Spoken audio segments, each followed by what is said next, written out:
for them to get the information they need to make decisions.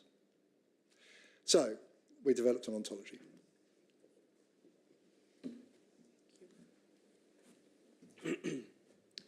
Thank you. Yeah, so that's where we start. We developed an ontology. So I work with a lot of the data of Point Topic. And when we started this journey, I don't think we actually really wanted to make our own ontology. And I had a good look at what existed already and what was available and what we could do.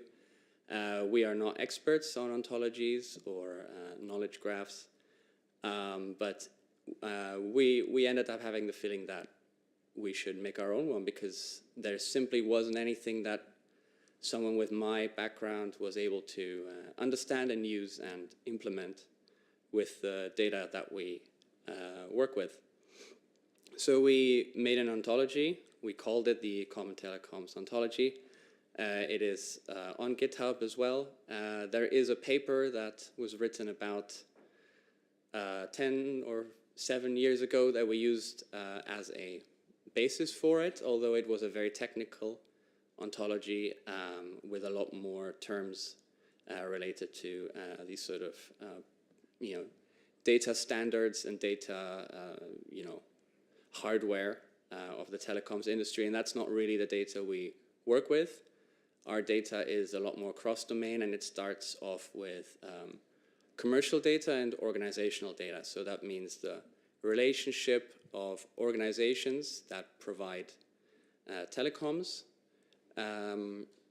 to the services they offer at the locations they offer them, and then also over the networks, the specific types of networks that exist that they offer it over. Our ontology is divided into classes, object properties, and data properties, and you see here just an example. So Openreach is a network provider in the UK. It is also a wholesaler, so that's a characteristic of a network operator, whether it is only operating as a wholesaler, so they don't sell to end users like you and me at home. Then we have networks. We have different types of networks, different properties of networks, and different types of relationships to different organizations. And yeah, that's what we want to represent here. There are also various hierarchies, especially in the telecoms industry. Well, as in many other industries, it's quite complicated because companies are always buying each other up or going bankrupt or founding subsidiaries or brands, and that's one of the big complications related to our data, where it's quite difficult to attribute a data point to an organization. If there are many organizations you could attribute it to. So you really do need an ontology to kind of capture all of that complexity. So yeah, we use this ontology.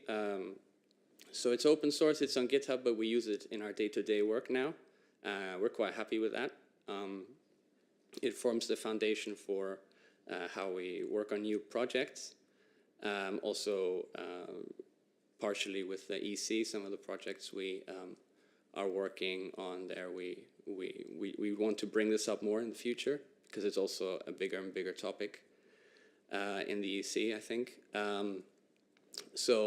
We implemented it in Snowflake SQL. Snowflake is a private company that hosts cloud database warehouses, and we looked at a lot of different implementations, and some people might be disappointed that we didn't use Sparkle or anything with XML or RDF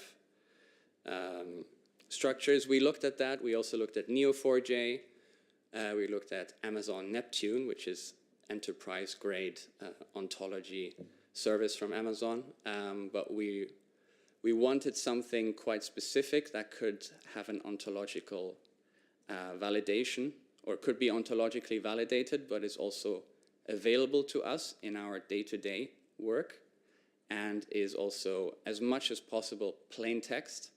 So basically, we wanted to be able to access a table, be that an entity or a relationship, and actually see the data in plain text. And then we also wanted to avoid the overhead of having to load our business data into another language or syntax and then having to query